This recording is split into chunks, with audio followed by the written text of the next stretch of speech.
2013년 10월 국방부에 대한 국회 국정감사 현장으로 가보실까요? 2013년. 네. 사이버 사령부 소속 직원들이 그러면 국내 사이트에 댓글을 다는 것에 대해서는 꼭 맞지 않습니까?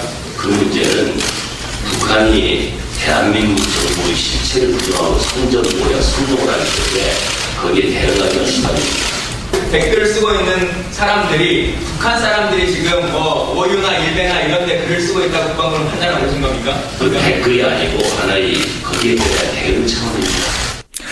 예, 그러니까 김광진 의원이 김관진 장관한테 사이버 사령부 직원들이 국내 사이트에서 댓글 다는 거 아느냐. 그랬더니 그거는 북한에 대응하기 위한 거다. 뭐 이렇게 지금 해명하는 장면인가요? 맞습니다. 예, 군 사이버 사령부의 댓글 파문 얘기죠. 국가정보원의 경우 내부 적폐청산 TF를 통해서 과거 댓글 공작의 실체가 드러나고 있지 않습니까? 국정원 댓글팀. 예. 그렇습니다. 근데 마찬가지 활동을 했던 사이버 사령부는 여전히 베일에 가려져 있습니다. 국정원은 지금 수사가 되고 있지만 군대 내에서 그런 활동을 했던 건 아직 베일에 가려져 있다. 네, 수사를 통해서 기소되고 실형을 선고받은 것도 심리전단장 단 한 명뿐이었고요. 군에서의 댓글 활동, 이거는 왜 이렇게 실체 규명이 안 되는 걸까요? 이 점에 대해서 사이버사 심리전단 총괄 계획과장을 지낸 김기현 씨가 최근 폭로에 나섰는데요. 조직적인 댓글 활동이 꼬리를 잡힌 후에도 의도적인 부실 수사가 이루어졌다고 합니다. KBS는 이런 폭로를 알고도 보도하지 않았고 결국 언론노조 KBS 본부 차원에서 영상을 제작해서 공개했는데 그 내용을 한번 들어보시죠. 자, 김기현 씨 목소리입니다. 오딩이 좌파, 종북, 빨갱이, 김정일 앞잡이, 북한을 가라. 그런 오딩을 쓴 거지. 진짜 오리지널 댓글당 포탄은 빠졌지. 의도적으로 수사를 회피하고 지원시키기 위해서 그렇게 하는 거죠. 수사본부도 그걸 묵시적으로 승인해줬고. 그러니까 원래 이제 군에서 사이버 사령부라는 곳은 인터넷상의 대북 활동을 하라고 만들어 놓은 조직인데 거기에서 국내 댓글 활동을 했다. 선거 개입 활동을 했다. 이런 주장을 김기현 씨가 지금 한 거죠. 맞습니다. 그런데 과연 군에 의한 여론 공작이 사이버 사령부에서만 이루어졌을까요? 그럼 다른 군부대도 연관돼 있을 수 있다 이 말씀이세요? 크게 관심을 끌지는 못했지만 의혹 제기가 있었습니다. 국정원과 군 사이버 사령부의 댓글 공작이 조금씩 알려지던 2013년 11월 민주당 이석현 의원의 국정감사 질의 내용을 들어보실까요?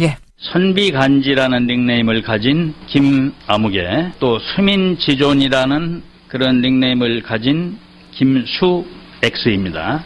이 두 사람 이름이 777 부대에도 그 두 사람 이름이 있습니다. 기무사에도 그런 이름의 사람이 두 명 있습니다. 그 IP 조사했더니 거기는 그 기무사 요원은 아니다 이런 것 같으니까 777일 가능성을 가지고 더 찾아보시고 조사본부에서 조사하고 결과를 알려주기 바랍니다. 그러니까 지금 군 부대 내에서 사이버 사령부에서만 해서는 안 되는 댓글 활동을 했다라는 걸 우리가 어렴풋이 알고 있었는데 지금 이 얘기는 사이버 사령부가 아닌 군 부대에서도 댓글 활동을 했다 이런 얘기예요? 그렇습니다. 이석현 의원의 말이 뭐냐면요. 군무원 가운데 정치적으로 편향된 댓글을 쓴 이들을 확인했는데 그 소속이 777 부대의 가능성이 있다는 겁니다. 777 부대. 이거 처음 들어보는 부대인데요. 네. 일반인들에게는 생소할 겁니다. 37 부대 이렇게도 불리는데요. 대북 감청이 주 임무로 알려져 있습니다. 그 존재 자체가 기밀일 정도인데 바꿔 말하면 그 안에서 어떤 일들이 일어나는지 여간에서는 알기 어렵다는 겁니다. 오늘의 훅뉴스 주제가 바로 이 베일에 가려져 있는 777 부대군요. 네. 또 다른 댓글 의혹 777 부대 그 수상한 그림자를 취재해봤습니다. 자, 그럼 2013년으로 다시 돌아가서 아까 저 댓글 의혹을 제기한 이석현 의원 질의를 한 이후에 777 부대에 대한 질의를 한 이후에 조사 결과가 나왔습니까?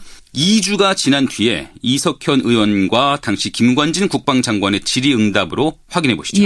제가 처음에 기무사인 것 같다고 했더니 아닙니다라고는 반응은 불과 3시간 만에 나온 반응이란 말입니다. 조사가 빨리 되는 것 같아요. 그런데 이렇게 이제 또 막상 조사해달라고 내놨더니 지금 2주일이 지나도 이게 아무 얘기가 없는 걸 보면은 조사를 안 하는 것 같기도 하고. 조사는 뭐가 좀 이게 시간이 이렇게 많이 걸리나 하는 생각이 들어요. 제가 사이버 사령관에게 촉구 좀 해서. 그러니까 이석현 의원은 끝내 답을 듣지 못했다고 하는 거죠? 맞습니다. 이석현 의원이 제기한 게 777 부대 군무원의 댓글 의혹이지 않습니까? 그러면서 이제 777 부대가 도대체 뭐 하는 곳이냐 이 질문을 한 거였는데. 그래서 저희는 국회 국방위원회 소속 국민의당 김중로 의원실을 통해서 777 부대 신규 채용 군무원 명단 그리고 최초 배치 보직 현황 자료를 한번 확인을 해봤습니다. 그랬더니 더욱 의심스러운 정황이 눈에 띄었습니다. 그러니까 군인이 아니라 군무원 명단이요? 네. 777 부대는 특수임무를 띠고 있기 때문에 전문 기술을 가진 이들을 군무원으로 뽑아서 활용을 하고 있거든요. 군대 공무원 이런 뜻이에요? 그러니까? 그렇습니다. 예. 2011년에서 15년 사이에 뽑힌 이들이 모두 198명입니다. 예. 시기에 따라서 채용 인원이 들쭉날쭉한데 근데 의미 있는 해석의 여지가 있습니다. 어떤 겁니까? 김중로 의원의 말을 들어보시죠. 예. 저희 의원실로 제출한 군무원 채용자를 보면 정치적으로 미묘한 시기에 채용 인원이 많습니다. 대선을 앞둔 2012년에 40명, 세월호 사건 이후인 2015년에는 가장 많은 인원인 74명까지 채용을 했어요. 그러니까 777 부대에서 군무원들을 대거 채용하는 때가 있는데 그게 대선과 세월호 그 시기쯤이다. 네, 그렇습니다. 대선과 세월호를 염두에 둔 채용일 가능성이 있어 보인다 이런 말인데 예. 같은 기간 전체 신규 채용 인원 가운데 하위직 기술정보 8급 또 9급 직급이 차지하는 비율도 한번 살펴봤는데 그게 10명 중 6명이었거든요. 777 부대는. 네네.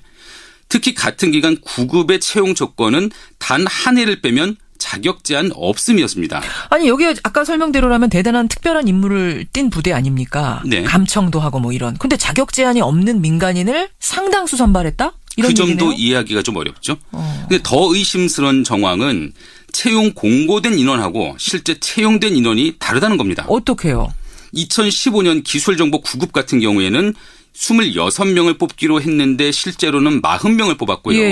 2013년에는 한 명도 채용 공고가 나지 않은 기술정보 8급 직급에 17명이 뽑혔습니다. 채용 공고가 안 났는데 사람이 뽑혔어요? 네, 그런 경우도 있었고요. 2012년도에도 6명을 뽑겠다던 기술정보 8급에 18명이 선발됐습니다. 아니 공고도 안 된 인원까지 그것도 10 몇 명이 뽑혔다. 이건 잘 이해가 안 되네요. 네, 그래서 숨겨진 모종의 계획이 있었던 것 아니냐. 이게 김중로 의원의 지적인데요. 한번 들어보시죠. 지금 37 부대에서는 저희 의원실의 요청을 오해해서 잘못 알고 자료를 틀리게 작성했다는 쉽게 이해하지 않는 부분이 있습니다. 자료를 다시 제출하겠다고 하는데 단순한 실수라는 해명을 믿고 넘어가기엔 777 부대 측은 승진자까지 신규 채용자에 포함한 단순 실수라고 했습니다. 그런데 이후 다시 제출한 자료 역시 기존 자료와 신규 채용자 수가 맞지 않습니다. 또 실수한 겁니까? 근데 이걸 문서 작성자의 잇따른 실수로만 치부할 수가 있을까요? 그래요. 그러니까 인원의 과도한 선발 이게 좀 이상한 거 아니냐라는 의심을 하시는 건데 근데 777 부대는 아까 대부 감청 부대라고 하셨잖아요. 네네. 근데 그 기능이 그 임무가 북한이 아닌 남한을 향했을까 이렇게 의심하는 건 좀 과한 의심 아닙니까? 그렇다면 이걸 떠올려 보시면 어떨까요? 과거 이탈리아 해킹팀이라는 곳이 있었습니다. 예. 거기서 국정원에 해킹 프로그램을 판매한 사실이 있었는데 이거는 팩트로 드러났죠. 네, 그렇습니다. 다른 사람 스마트폰을 도감청하고 들여다볼 수 있는 프로그램이죠. 그걸 사들였다고 해서 이제 논란이 됐던 거. 해킹팀이 주고받은 이메일 내용이 위킬리크스를 통해서 폭로되면서 알려진 내용이죠. 예. 그런데 국정원뿐만 아니라 777 부대 역시 그 해킹팀과 접촉을 했습니다. 이탈리아 해킹팀과 777 부대도. 네. 2013년 2월부터 5월 사이에 이탈리아 해킹팀이 국내 연락책 나나테크 측과 주고받은 이메일 내용이 있는데 이걸 나레이션으로 구성해봤습니다. 또 다른 고객에게 시연할 기회를 만들 수 있는가? 3월 28일 또 다른 시연을 할 수 있는 긍정적 답변을 얻었다. 어디인가? 새 고객은 SEC다. SEC가 목요일 오후 3시에 가능하다고 확인해 주었다. 우리는 SEC에게 시연을 했고 그들은 우리 솔루션에 매우 만족한 것으로 보인다. 그러니까 저희가 지금 나레이션으로 이메일 주고받은 걸 구성한 거잖아요. 네네. 해킹팀, 이탈리아 해킹팀이 새로운 고객 SEC한테 무슨 솔루션을 팔려고 한 거네요? 네네. SEC가 뭡니까? 777 부대의 또 다른 별칭입니다. 시그널, 일렉트로닉, 커뮤니케이션 그 앞 글자를 따서 SEC 연구소라고 이렇게 불리는데요. 솔루션이라는 거는 국정원에 팔았다는 그 스마트폰 해킹 프로그램이죠. 군의 777 부대가 스마트폰 해킹에도 관심을 가졌던 거네요. 북한을 감청하는 부대가 스마트폰 해킹에 관심을 둘 이유가 뭘까요? 당시 북한은 스마트폰 자체가 드물고 인터넷 연결망은 거의 구축되지 않았던 상태였는데 말이죠. 예. 하지만 공개된 이메일은 여기까지여서 실제 프로그램이 매매됐는지 여부는 확인이 어렵습니다. 만약 777 부대까지 우리 사회 내부, 그러니까 남한 사회 내부에서 정치 편향적인 어떤 공작을 벌인 거라면 그게 독단적으로는 할 수 없는 거 아닙니까? 그 점에서 또다시 국가정보원이 등장합니다. 국정원이 국가안전보장에 관한 각종 정보 또 보안 업무의 기획 조정 업무를 총괄하기 때문인데 그렇죠. 19대 국회에서 국방위원회 또 정보위원회 의원을 지냈던 더불어민주당 김광진 전 의원의 말을 들어보시죠. 예. 국정원 법에 의하면 정보와 보안 업무와 관련해서는 전체 국가의 예산 등을 기획 조정하도록 하는 업무를 갖고 있거든요. 예를 들어 감청 장비를 산다. 그러면 777도 사고, 기모사도 사고, 사이버사도 사고, 육본도 사고 그러면 중첩되잖아요. 그걸 컨트롤 타운 한 명 알고 있어야 기획 조정을 했기 때문에 그것을 관리하고 감시하고 결산하고 감사하는 권한도 국정원에 있어요. 국정원이 개입해서 해킹팀 777 부대도 컨트롤했을 것이다. 그 가능성도 있어 보이는다는 얘기인데 그러니까 국정원이 나쁜 씨앗을 잉태했다면 777 부대에서도 나쁜 가지가 자랐을 가능성이 있다는 겁니다. 그래요. 근데 지금까지 나온 것만 봤을 때는 군의 여론조작 활동 여전히 제대로 규명된 건 없어요. 네. 하지만 의혹은 투성이에요. 네네. 그런데도 의혹의 777 부대는 지금 언급조차 안 되고 있는 상황이네요. 네, 그렇습니다. 국방부가 댓글 공작 진상규명 TF를 발족한다고 합니다. 예. 군 사이버 사령부의 선거 개입 사건을 재조사하겠다는 건데 국회 지금 현재 국방위 간사죠. 김중로 의원은 777 부대에게 제기되는 의혹도 함께 규명돼야 할 것이라고 주장을 합니다. 들어보시죠. 사이버 사령부뿐만 아니라 37 부대에 대해 제기된 의혹, 신규 군무원 채용 과정에 석연치 않은 점이 함께 밝혀져야 할 것으로 보거든요. 저 역시 국정감사를 비롯해서 이후의 의정 활동을 통해서 군의 정치 개입이라든가 37 부대 해킹 의혹 등의 철저한 규명을 해나갈 생각입니다.